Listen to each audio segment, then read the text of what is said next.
Hey everyone, I'm Coach Anika. I'm so excited for today. I'm going to take you through the 5 secrets to fat loss post-2020. This, I hope, will get you started if you're feeling a little bit fatigued or plateaued or really just paralyzed after the last year of what to do next. My goal is for you to take this information and have enough to get started on something today or now, along with answering some of your questions and answers that you submitted through the sign up, which was so fun to read this week. And so thank you if you submitted a question. We'll make sure that we take them through. I also want to remind you that I am recording this. So if you have to end early today or you're not listening to this live right now, we are going to record and then send a replay later today so that you have access to this content. So you don't have to sit and take copious notes either. So hopefully that's helpful. So let's go ahead and get started. So let's talk about 2020. And 2020 was a tough year. I thought weight loss in general was already tough for a lot of people. The average person tries to lose weight 4 times every single year. So that was before 2020 hit. Now, take in the last year where all of our healthy routines were completely uprooted. Stress is at an all-time high. The average person gained 19 pounds. And what I told people is I was getting just call outs from past clients, current clients. I felt the need to really just share some information because I feel like there's a lot of things that we learned in the last year, but I also knew this was something that was necessary. People were like, I need help more than ever, like help me. I know all the things to do, it's just not working. So I thought, hey, not only some of the content I'm going to share might be some of my tried and true things, but they're more important now than ever. But then second, wanted to pull through some of the unique things that happened through the year and remind you that we do live in a world where it's really easy to be unhealthy. That's not news to anyone. So don't, hurt your feelings too much. Give yourself a little bit of slack there. But there's a lot of things we could talk about, but I thought I would hit on the things that have the highest return and are the most relevant right now. So let's get to number 1. Eat more protein than you already do. And I got a lot of questions in the inbox this weekend and on the submission form all about calories, how big of a deal are they, macros, what is the whole, I got to hit your macros thing, what's that all about? And I've found I've worked at Lifetime for almost 13 years, I've been a dietitian that entire time. There's one macronutrient we probably all don't get enough of on a regular basis, and that is protein. And I will say more than ever, especially after the last year, that's where I start all my clients. Even if they were past clients, I'm like, okay, let's start with protein. Let's look at that. Because I will assure you, if you hit your protein goal or even just focus on that nutrient, it's very hard to overdo. It's very hard to overconsume protein. But it does so many other beneficial things that calories will take care of themselves, the macronutrients will as well. And I found just about every diet out there, even though they're effective for certain people, protein in a higher amount is usually the most common thread amongst all the diets. So let's talk about that.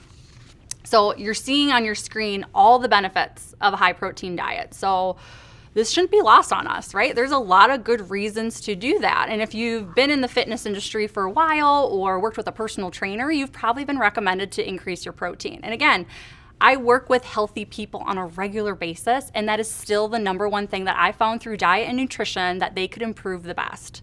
So not only, obviously, my favorite things about protein is it's going to improve your satiety, stabilize your blood sugar. It supports lean bodies, which usually I run a lot of the weight loss programs at Lifetime. So usually people are coming to me with that type of goal. I always start them with protein because it feeds the muscles the best. It's going to make you feel the best as well, too. So the question you might be thinking is, well, how much? Because there's a lot of recommendations out there. And I always say there is an optimal protein intake, and it's written numerically. So on the screen, you should see ideal body weight, okay? So at least 0.8 to 1 gram per pound per ideal body weight.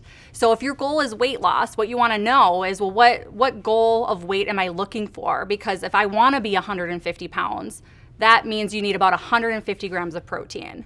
Now, rarely will I just tell people that because I don't think a lot of us eat numerically, right? So a lot of my clients will say, I'm not going to track everything that I eat. I've done that before. It's not effective. It doesn't do good for my mindset. That's okay. But if you get an idea of, okay, how much total and then kind of phase that out by how many meals am I going to eat. At least you have a meal goal to actually look forward to. And the goal, really, no matter if your goal is to increase muscle mass or lose weight, it's all the same. Whatever that ideal body weight number is, you want to focus on. So next slide will show total protein is like the number one thing about that, because I do get asked that all the time. Well, is that post-workout nutrition and how much? And I always say the idea is just to get enough in every day first. That has shown through science to be the most imperative part of protein when it comes to your goals, when it comes to feeding your metabolism, and for you to feel good. Second, right below, once you hit that, that's the first goal. Second, distribution throughout the day. I don't want you ideally to get it all at night at dinner time. I want you to have it at your first meal and your second meal if you do 3 meals a day. And that's where I found to have the most opportunity. Usually when I'm working with a client, they do really good at their final meal, but the rest of the day, there's usually some room for improvement. So look at it that way. Then I get into protein quality. And then that's where I say, I don't want that to ever interfere with what you're doing, because I hear that all the time too. Well, I'm not gonna eat grass-fed beef. I can't do all organic. I literally care, and the science will show this, total protein first. So if you've got that, you're regularly eating it, then prioritize quality. Don't let the quality interfere with you getting enough in. So if you have to do some convenience proteins, like maybe some chicken sausages or things that you find frozen or that are more packaged, that's okay. Because if it's gonna help you get to your goal, it's still gonna feed your body's gonna know what to do with those nutrients. And then final, very last on the list, I always call it, it's protein timing around workout nutrition. So usually that's not for my fat loss customer, and that's more for I'm performing or I want big muscle gains. Then I really put some emphasis around there, but I'd rather you focus on getting enough in first and then work your way down that list. But at the end of the day, honestly, just keep it simple. Go for your total amount. So some final recs with that is, again, I just said to keep it simple. So eat protein every day over the course of 2 to 4 meals. That's very dependent on you. And I know a lot of you listening in talked about that you do intermittent fasting. So that might be a question to you is, oh shoot, how am I gonna get that in if I'm fasting a certain part of the day too? So again, you're gonna have to do what works for you there. But try to eat protein first at meals. I've always looked at that too. I always get the client that's like, hey, for dinner, but I don't want to give up spaghetti. And it's like, that's okay. You can have comfort foods too, but eat your protein first, then eat your fat, then eat your carb. I assure you, you're going to be more satisfied. It's going to feed your blood sugar and your energy, and you're at least getting the nutrient that you need the most in first before you get the other stuff. And then fill in the gaps where necessary. So if you've ever done a program with me before, you know I talk about the daily shake because I think it works for a lot of people. I wouldn't talk about it if it wasn't effective. I have been a long time first meal of the day shake person because it's after my workout, it's easy, I don't like a lot of food in the morning, and it always helps me lead to other healthy habits during the day. So know that. But you might need to look at that and say, hey, if I don't have enough higher protein foods in, perhaps you follow a vegan lifestyle, so you're doing maybe more tofu or soy-based proteins as well. You might benefit from doing a protein shake on top of that, and that's okay. So just use it where it's deemed necessary. And then of course, find the things that work for you. So batch prepping, convenience protein foods, those are all really great to-dos as well. Okay, so let's get into number 2. Now this might feel overwhelming to see it, but I want to talk to you about what happened last year. So strength train at least 4 times per week, okay? So what I found over the last year is a lot of us, the clubs closed, right? We didn't have access to fitness equipment. And what I love to see is everyone was like, okay, I'm gonna get outside, I'm gonna go on a daily walk. And we did a lot of cardio, which is great. And I think that is awesome for mood. That's awesome for just getting more movement in. We're really sedentary creatures. But a lot of us lacked the strength training on a regular basis. And ironically, before 2020, this was always something I worked on a lot with my clients, as they thought, well, if my goal is fat loss, I should be doing more calorie burning cardio, right? And that's not necessarily the case.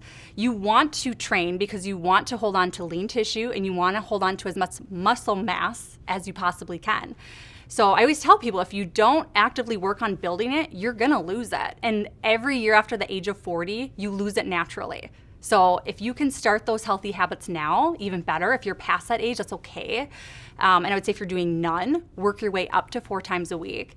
But I will also tell you the 4 times per week, people always ask me that, like, well, what is it as good as 3 times or is 5 times better? I use it at 4 times because it's the majority days of the week. which again, it's critical. And I would say if your goal is weight loss, if your goal is health, I want you to strength train more than any other type of exercise. But I like the 4 days a week because then you're doing it majority of the time when it comes to number of days of the week. If you're doing it majority of the time, the more likely you're going to stick to it as a habit. So that's where that comes from. So let's go through the benefits of strength training. Personally, again, through my clients over the last decade plus, I would say body aesthetics change really well when people are strength training. And those are where those terms come out when people talk about skinny fat, or they feel like, hey, I'm losing weight, but it's not, I don't look the way that I want to look.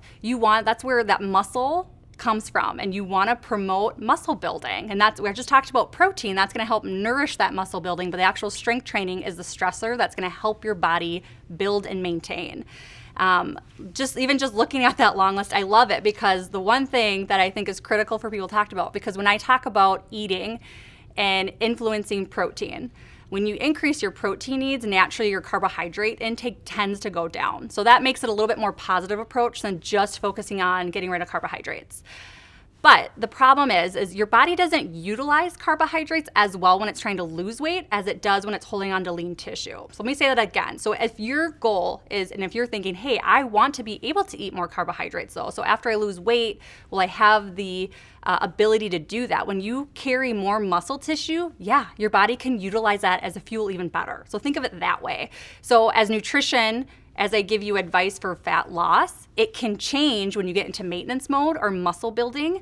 And we're kind of trying to do it a little bit at the same time right now, but for future states, what you do to lose fat isn't always the same long-term either. Usually your body can tolerate carbs later once you have the muscle to support it. So think of it that way.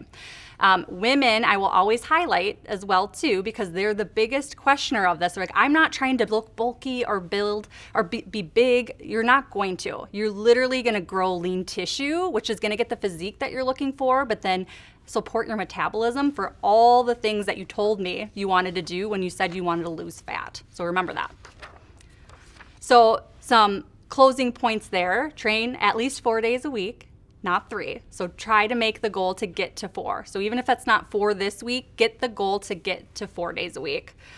I would also call out, you want to train your entire body. So we tend to have spots on our body that we call problem areas. So if we want our arms to look good, maybe we focus on, I'm just going to do a bunch of arm workouts during the week. You do want to train your whole body. There's obviously science to support that, but the idea is to make your body better functioning at its metabolic level, but then the more muscle tissue, the better. The more you're going to have toleration for the carbohydrates I was just talking about, as well as build the physique that you're looking for. And then I would say follow a training plan. You don't want to just go do a random workout. And I hear you, I've done that too, where especially if you get out of a groove, you're like, okay, let me scroll or find in the app a workout that I want to do. Consistency is key. And if you've never followed a full program before, I'll talk about it at the end where you can find some good ones with Lifetime, but the idea is to have a consistent stressor 4 times a week, but on a regular basis, so that you're actually building towards something and building towards change in your body. Okay. So number 3, fat loss secret, pick a start date today. And maybe this doesn't seem as secret, but I will say there is something with having a date on the calendar. And if you've ever done a program before, that's why programs happen and have start dates and kickoff dates, is there's something about looking towards something that's going to help you stay motivated, but then also stay accountable to it. And we've done this for a long time at Lifetime with such programs as the 60-day, where we have a ton of people all at once start together. But I always tell people too, you don't want another Monday to go by, because that's what happens all the time. It's like, I'll start Monday, and then Monday's not perfect, right? And then you didn't do what you said you were going to do, so it's like, okay, I'll wait a week. That's going to just gain time on your timeline. Summer is not far away, so I wanted to highlight that out too, because again, we're not talking quick magic pill stuff here. It's, hey, over the next several weeks, these are some things to do that you can actually see really great changes with. But no, picking a day now is gonna help. So I'd say right now, start thinking about it. Like, can I start stuff tomorrow? Do I wanna wait till next Monday? You wanna start something today and put a date on there so you can stick to it. And that's where I would say, with the 60 days specifically, that was always the thing when you wrote down and were super accountable to something, even writing down your goal, you're going to be so much more likely to stick to it. I think some studies showed it's like 25% increase when just you write it down somewhere. And we do that. We all like task lists. We like calendars. So pick a date today when you're going to start this stuff. Some lasting points on there. You'll always find an excuse, like I said. Life comes up. There's not going to be a perfect time. There's always going to be some sort of, even if it's a small event right now, post-2020, there's always something that's going to be happening that's going to make it feel like you can't do everything perfect. That's also where progress over perfection comes. I love that line. We use it a lot in the fitness industry. Just making sure that even little attempts and little changes make big wins. One thing I also want to call out on that is if you don't set up your environment, you'll lose. So here's the thing, this is where the start date comes in, but I use with my clients all the time, look back at your successes and your losses with us. What were the things that got in the way? Your environment at home, a lot of us are at home all day right now, where we're working from home, we're living from home, maybe even working out at home. What are the things that you need to change? You know, all summer I felt like I was cleaning out pantries with my clients virtually, like just throw the stuff away, the things that interfere with everything. Having my clients put their blender on top of their counter and putting their coffee away or their coffee maker away, just so that they could see and trigger healthy habits that's gonna help them get there. Your environment is so critical. It's all around you, so really highlight those things that you know tend to deviate you off path and make a change. That's okay. You want to find accountability. So it doesn't have to be in a program or with a coach always, but maybe find a partner, someone that is going to call you out when they know you're kind of veering off plan. Communities are super effective for this. That's why I love the club, right? I'm sure if you were a member, Access member, you love the club for that reason, is being around others with like-minded advice or like-minded goals is going to really help. So make sure you have some sort of accountability. And then, of course, don't underestimate the finish line effect. I've managed the program 60 days since 2010. And there's a reason why it works is when you start something and then you have an official end date, once you pass that end date, you're likely going to be wondering, okay, what am I going to do now? I need to have something else to look forward to. We call that the finish line effect, and it works. So making sure that you get something and some date segment in line so that you can continue through it, keep making positive changes, and keep working on your fitness. Okay, so number 4. No one wants to talk about this, but I will say again, pre-2020, this was the number one thing I would help my clients with is getting enough sleep. So the rule of thumb is 7+ hours a night. Everyone's a little bit different here. If you're a hard trainer or an athlete, you usually need more because you got more stress going on in your body. If you were someone that was dealing with thyroid issues or adrenal fatigue, you probably need more. So just know that. I love this chart because it takes you through every stage of life. And I have a lot of older clients in their 60s and 70s, and they swear they need less as they age. And I'm like, that might be true. Maybe you're getting really solid quality sleep. But overall, a good gauge is 7. And I would say you have to be honest with yourself there, where how are you feeling the next day? Do you notice changes in your cravings? Are you tired a lot of the day? Those are all really good subjective information loops for yourself to know, is this a big deal? I will also say from 2020, it was a stressful year. And I could talk all about stress management tips such as meditation or box breathing, all the things that you see all the time. But I will say getting enough sleep is the most critical component of helping your body respond to stress the best. And unfortunately, they usually go hand in hand. Whether you're just not getting enough sleep and that causes stress on the body, or your body is just super stressed out. So then you're up all night trying to work those extra hours or do whatever. So then you start taking hours from your sleep tank, which isn't great either. So use this. Just know this last year was stressful. So even though people had different situations than others, it's okay to own that for yourself, to say, you know what, I probably needed to get enough sleep. So just know that. So let's talk about all the consequences of sleep debt. Not fun, right? Like what I see on that list for a lot of my clients that they hate is like fat gain and hormone issues. Those are almost guaranteed when you're not getting enough sleep. So know that. It is a big deal. It affects everybody. I usually talk about nutrition all the time, and I always love to talk sleep as the best nutrient for the body. It's like the number one thing. And so as you look at that list, just know like, ooh, okay, yeah, that's not great. So you want to first assess, are you getting enough sleep? But then are you getting enough deep sleep? Is it quality sleep? And again, like I said, after the last year, I think from my clients where I would hear it, they were like, oh, I was just up scrolling at night, digesting all the content that was out for the last year. Think of all the content around the election, what the pandemic that was going on. Everyone was trying to keep up with all the content out there. And so they're just scrolling for hours and then not realizing it. So just know that it had an impact. It definitely did, but it's okay. We can fix it. And again, that's probably the best thing you can do to manage your stress. So some lasting things on sleep. Minimum of 7 hours a night, right? So nap when possible. I get asked that all the time. Is it okay to nap? Is it healthy to nap? I think if you are a napper, that's an okay thing. I do have some clients that will say, when I nap, I don't feel as good. Whatever the case, you just want to get the amount of time in. So for most, that's probably at night, all uninterrupted sleep. But if you can nap, do it. Absolutely. Keep your room dark and cold. Everyone sleeps better that way. Children, if you have had children in your life or raised children, you know that. Keep them cooling at night. Usually keeps them in bed, keeps them asleep. You also want to finish meals a few hours before bedtime. And I'm going to say especially alcohol. Alcohol could have been its own topic on this content because intake went through the roof last year. But just know it does disrupt your sleep. And I think some people do start to realize that. They'll say, when I have that glass of wine at dinner, I'd notice I just don't get good sleep. I don't feel good the next day, even if I get 8 hours of sleep. So just know digestion does interfere with sleep. So you want to have a cutoff time before you go to bed. Try not to eat dinner right up until bedtime, okay?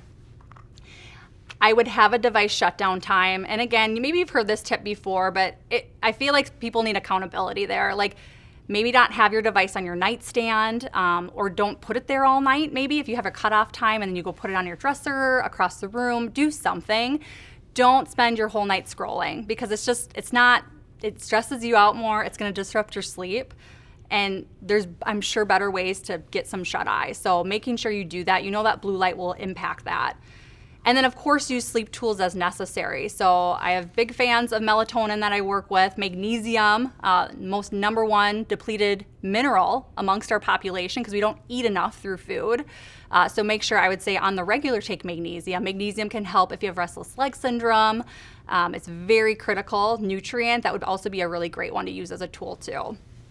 And then I will leave you with earn your exercise with sleep too, because I always get that question like, well, I want to get more exercise in, but sleeping is where you actually recover from your exercise. That's where you see growth from what you're trying to do. So if you're sending signals to your body of how to eat and what you're doing for training, your body's time to actually respond to that information and show gains or show growth is at sleep and at night. So make sure you're doing that. Okay. Last one. Buy your time back. So what I would tell people is think about, there's so many recommendations out there. We could talk ad nauseum of all the things that we can do when it comes to our nutrition, our lifestyle, and exercise.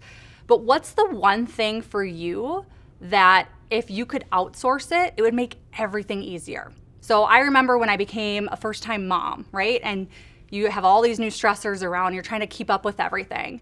And I remember this critical advice someone told me was like, hey, if you want more time with your baby outside of work, hire a house cleaner. So think of it that way. Like, is there something that trips you up every day? Where do you have decision fatigue, right? I have a lot of clients this summer especially, they're like, okay, I love this at-home workout stuff, but I'm not motivated, or I don't know what to do the next day. I need someone to just decide that for me. Think of it that way.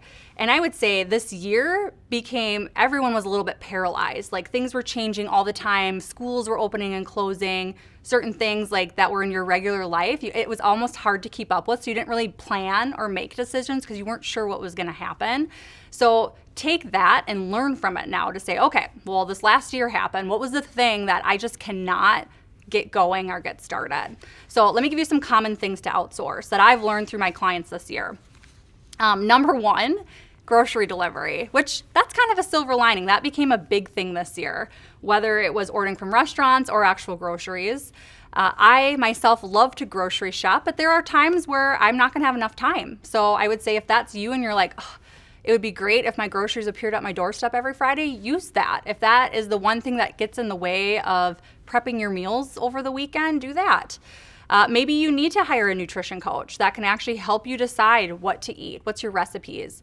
I do that every Friday night. I get my menu board out. I decide what recipes I'm going to do for the week ahead because I'm feeling good at that point and it's not fatiguing, and I'm not come Sunday thinking, oh gosh, what did I prep this week or what am I going to prep? So take the time or work with a coach if you need to.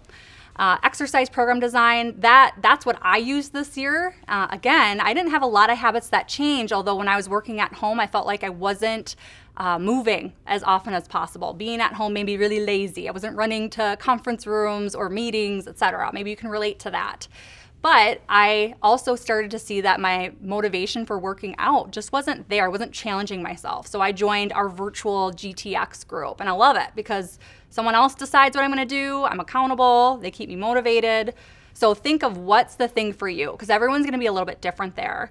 And then I would say get creative. So maybe it's not in the fitness and nutrition side of things. Maybe it is, hey, I'm going to hire a house cleaner or have somebody do something else for me, because then I had that time back, then I could meal prep. Then I could do the things that I want to do. So think through that for you. Okay, so one thing I do want to tell you before we get into the Q&A section is I do have a 60-day coming up. So I want to make sure that you know that, just because I have been the virtual coach for I've been managing the program for over a decade, but I'm the virtual coach over the last few years. And we do have one kicking off March 6th.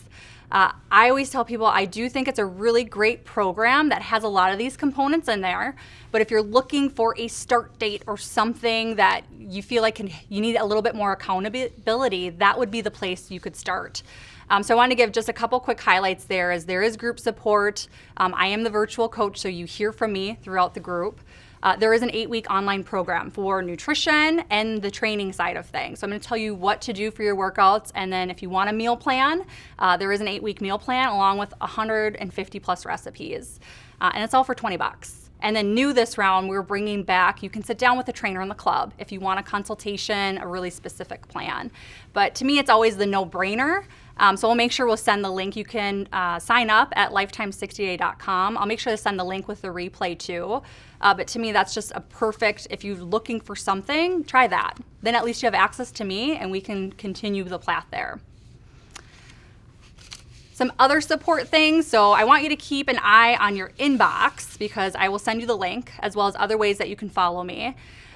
If you haven't done the virtual training app, so it's a lifetime training app for Lifetime, I do have a Coach Anika program in there, a few of them. So if you're like, oh, I really need that 4 days or 4 times a week strength training, I would love a place that could tell me what to do there. If you're a current Access member or digital member, you have access to those programs. So they're right in the app.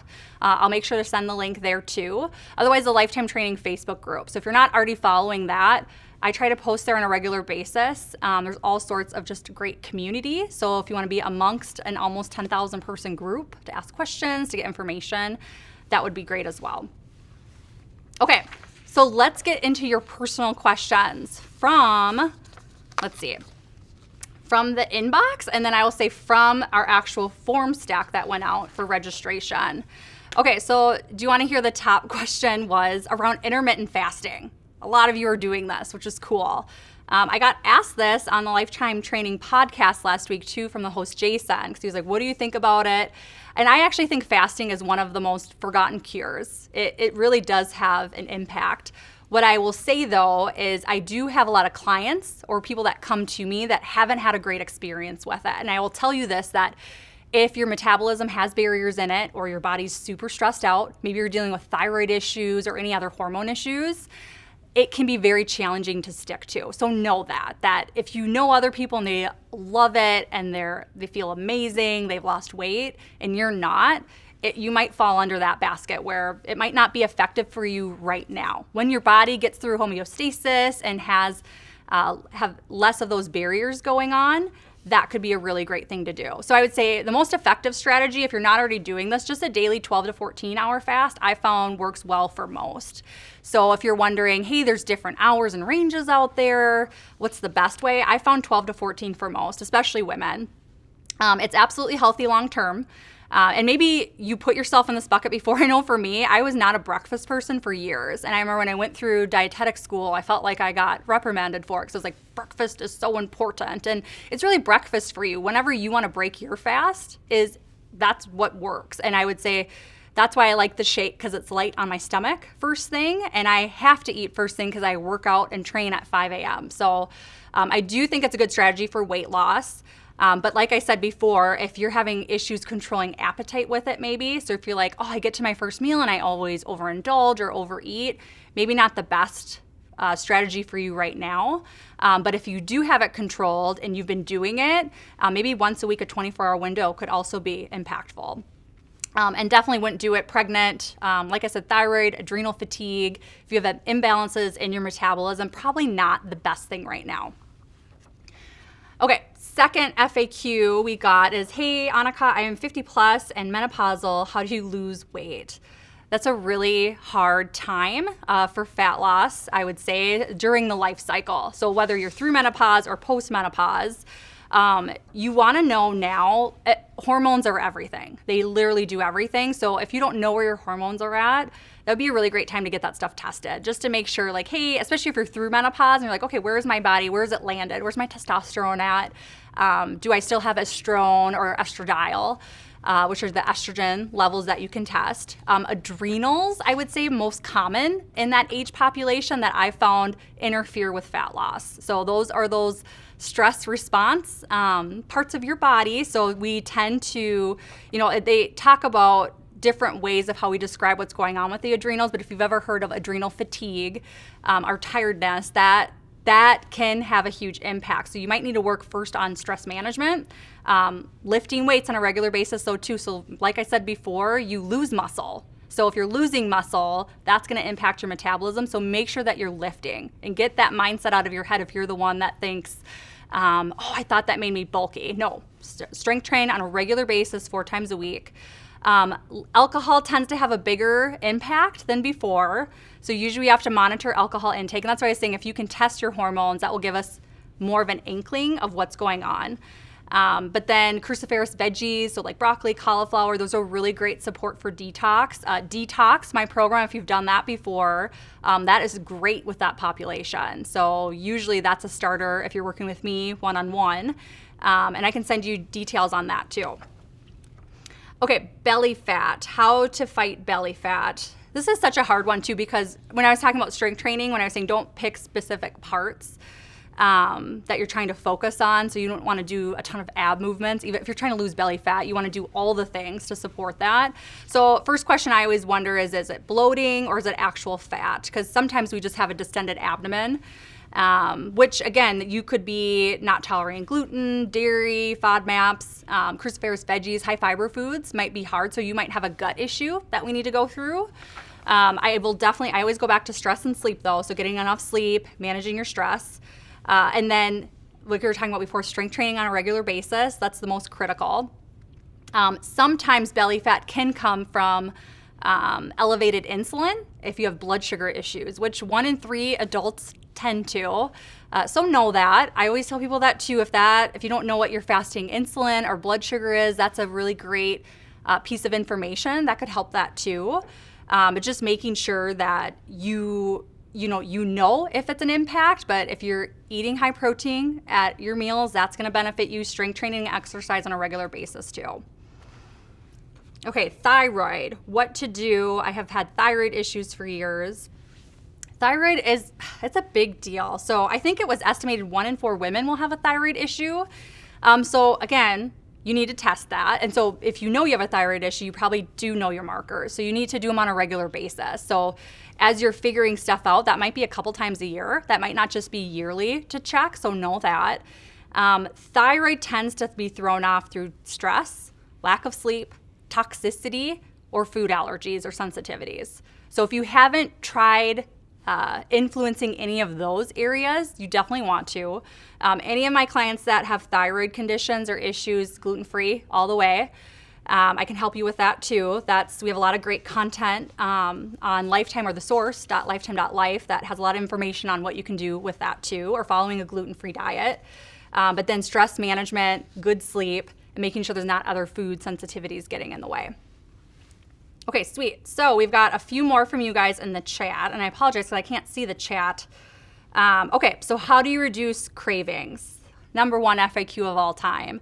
I like to take the approach of figuring out where do cravings come from, because cravings to me, and what I found through looking at lab reviews from lifetime members and just my own studying and my own issues, is they're usually not psychological, they're physiological. And I think that we haven't done a great job as practitioners. A lot of people feel like, I just need, better willpower to fight these cravings. And that's not always the case. You could have something going on inside that's making you crave things. So first of all, it's figuring out, is it salt or sugar? A lot of times it's sugar, but if it is salt, when I was talking about adrenal fatigue, you actually could be experiencing that. And I tend to see that through blood work with people, as their sodium will be low. They're super stressed out, they have fatigue, they can barely get out of bed, they sleep 10 hours a night, and then they're craving salt. So I actually give them salt. I'll have them do like a crystal of Himalayan sea salts in their water.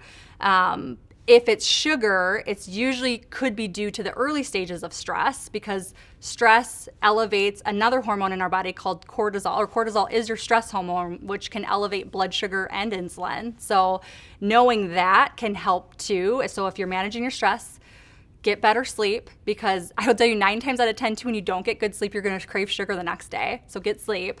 If you're still having issues and then you're getting ample protein throughout the day, then I would say we need to do some testing to figure out, is your insulin and glucose elevated? Is your cortisol elevated? What else is going on metabolically that could be causing that? So you might want to do, I always tell people too, if you're craving sugar, eat fat, because that can at least help feel satiating and fulfilling without upping and downing your blood sugar. Because if you're craving sugar and then you eat sugar, it just kind of creates this like cyclical disaster that doesn't work well for people. So hopefully that helps.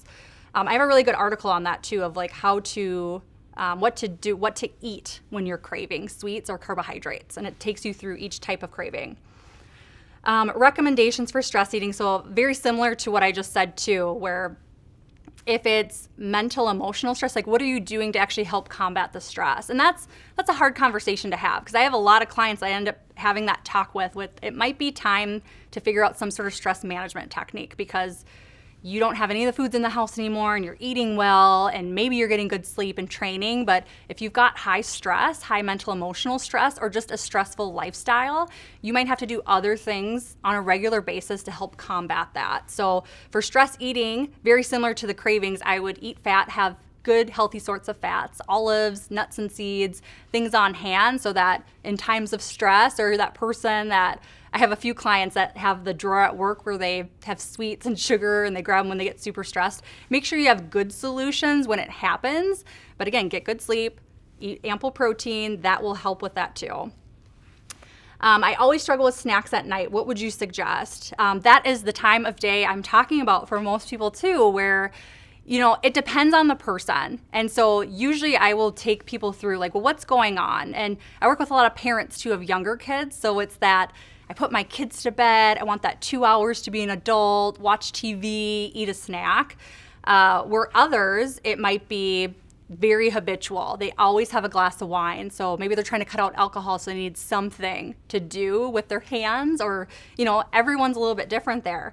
So what I would suggest is plan for snacks. So have really good go-tos. So at night, that's where I actually will help people do a little bit of carb and a little bit of fat, because together they're actually pretty powerful you're not just eating a naked carb that's going to influence your blood sugar right before bed. Carbs at night tend to help the thyroid though. So study and research have shown that too. So for me, I might do like an apple with a little bit of nut butter would be a really great one. The apple's got good fiber in it too. That helps with blood sugar regulation. Maybe you do like a date with a little bit of goat cheese inside. I've had clients do even a little bit of nut butter on that would be a really great resource. Or maybe just a protein shake. For a lot of my clients, that's good if they're just need to sip on something or drink something. The idea, again, you don't want to eat too close to bedtime though too. And if you had dinner and you're hungry for a snack, that's another thing we need to look at, is maybe you're not eating enough fiber and protein and fat at dinner time that will help you sustain those few hours before bedtime. So the rule with snacks, I get it. A lot of our dietitian team would say, well, most people don't need snacks, which is true. You want to make sure that you're influencing your meals. But if you're somewhere where it's like, it's out of habit, I just want that one thing, plan for it. Dark chocolate, berries and cream, those are also really good late night snacks. Okay, so low calorie, low carb alcohol options. Oh, I love talking about alcohol. So I told you this year was crazy for people. And again, I had lots of clients reaching out like, oh my goodness, I'm drinking more coffee and more alcohol than ever before. And it was the year for that to happen. So no shame. If that was you, just know thousands of people were experiencing the same thing. Alcohol, what I would say is there is ways. So alcohol on its own is a macronutrient. We don't talk about it the same as we do as carbs, fats, and proteins because it's different. It's a toxin to the body. And ironically, it actually takes priority in metabolism than the other three. So when you're consuming it, I always tell people you have to be really careful about how much other nutrients you're eating at the same time because your body's not going to be able to utilize it as fuel. Which is ironic because usually when we're drinking alcoholic beverages, our hunger goes up and we want a snack. So they can be a disaster if it's on a regular basis. So first, limit your intake as best you can. A lot of my clients, just to be honest, were like, I'm now limiting to Friday, Saturday, where it was all week long. And they didn't do that before 2020, but they were stressed out. Their kids were maybe home from school. Work got more stressful. It was a lot. So people just started to up their intake. I like the seltzers. I think those are kind of a new category for a lot of people that are really liking it because they're free of gluten. They don't have a lot of extra sugar or carbs in there. Those would be great options. Clear liquor like vodka, that's a go-to for a lot of people. So I always say if you want to mix it with a non-alcoholic seltzer water or just like club soda and lime, that could be a really great option. Usually the ones that come with more carbs and more sugars are the beers, the craft beers, the cocktails at restaurants and bars. So just know and ask what's in it. But I would stick to the seltzers and then flavoring with natural waters as best as you can. And if you like wine too, just know, I always tell people like measure it out too, because about 5 ounces is 1 serving. And usually my wine drinkers, they're over pouring. So I always say if you like volume, you could mix that with a little club soda or water too. That'd be a great way to still get it in. Okay, next one. How do I manage portion sizes? I feel like I eat more in the winter. Same. So that's a good one. Honestly, the hand is the best tool I've found with clients. I do think we have a really great article called like which foods you should measure, because what I don't like with nutrition is I don't want people to feel like they have to measure everything and scale everything. It becomes super systematic and timely, and that's not fun, right? That's not sustainable for a lot of people. But your hand, usually a palm size is a good size for protein. Some people need 2 palm sizes though. So it depends on your stature, your weight, what you're trying to do. The thumb is a serving of fat. So like a nut butter, olives, that's usually 1 serving. And then carb is a fist or less. So I always say if we were talking about spaghetti, since I brought it up, if this was meat sauce, a palm size, this was noodles, that would be a really great gauge of how to measure at mealtime. But you should measure stuff, even if you just want to get an idea of like, well, what does like a half cup of carb look like? And rice, pastas, all those things, those are really great to first measure just so you get an idea. Even like a peanut butter or almond butter, I always have my clients when they're making shakes, measure the first time so you see what a tablespoon actually looks like, because a lot of us overdo it there. And that's where carbs and fats, those are your energy nutrients of the macronutrients. Those are easy to overdo. Protein is not. That's why I said eat protein first, because you will find it's a lot easier to sustain than you're focusing on, I think, of the 3 nutrients, the ones that matter the most. Okay, how do I break through stubborn weight gain of menopause or combat menopause in general? So that's that post 50 plus. I would say for that too, like check your hormones, because even if that you might think you're through menopause, that doesn't mean your hormones always just naturally balance out. I read some study a long time ago, and I was working as a dietitian when I was reading labs over the phone, and I remember seeing that it was like menopause became like this 10-year process for most women, which is crazy. And that has a lot to do with our environment, the hormones that we're exposed to on a regular basis. That can be tricky. So even though you're through it, you might not know, you might have really high estrone, which is your fat storing estrogen. Usually there's an imbalance going on there between estradiol and estrone. Your testosterone might be too low, which a lot can come from high stress and adrenal fatigue. That can actually dip down in the testosterone levels too.